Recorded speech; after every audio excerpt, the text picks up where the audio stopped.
Welcome to the Troop 120 podcast. If you'd like to learn more about Scouting or Troop 120, be sure to visit their website at troop120b.org after this episode.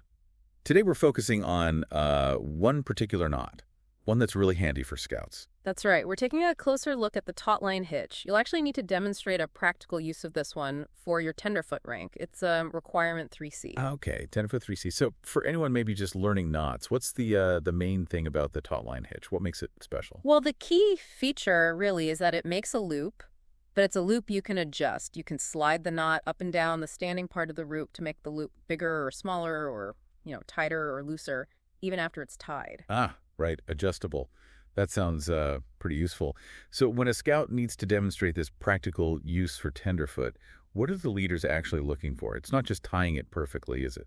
No, exactly. We talked with the Scoutmaster about this, and it's really about showing you get why and how you'd use it.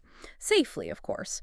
So, yeah, you need to tie it correctly, but they might ask you to walk through the steps. Okay. Or talk about common situations where you'd use it. Maybe even give an example if you've used it camping before. Makes sense. They want to see you understand it, Yeah.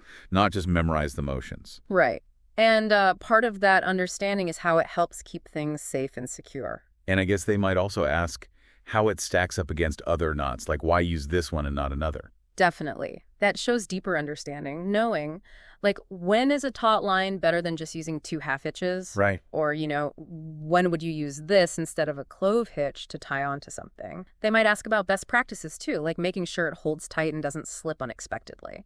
So it's about building that mental toolkit of knots and knowing which tool to grab. Exactly. Mastering this one really helps out in Scouting and, honestly, in lots of situations. Let's talk about those uses then. You said adjustability is key. Where does that really come in handy most often? Probably the classic example is tent guy lines. The ropes that hold your tent out. Yeah, sure. Well, when you first set up, you want them tight. But maybe the ground's uneven, or maybe later the temperature drops and the rope or tent fabric sort of sags a bit. Or gets too tight if it rains and the rope shrinks. Right. Either way, with the taut-line hitch on there, you just slide the knot along the rope. You can easily add or release tension to get it perfect again. No retying needed. Ah, okay. That makes total sense. Way easier than fumbling with untying and retying knots in the dark or rain. Precisely. No more flappy tent fly in the middle of the night, hopefully. Are there other common spots where that adjustability is a win? Oh, absolutely. It's great for, say, setting up a clothesline at camp where you need to adjust the length a bit.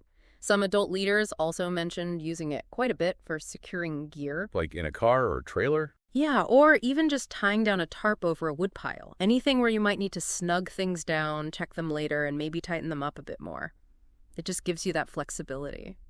So it really seems like a go-to knot for keeping things secure but also adaptable, whether that's your shelter or your stuff. It really is a valuable skill. Learning knots like this, it just it builds your confidence out there, makes you more self-reliant. Well, that's a look at the practical use of the taut-line hitch, a really useful one to get down pat. We hope to see you on our next Troop 120 podcast.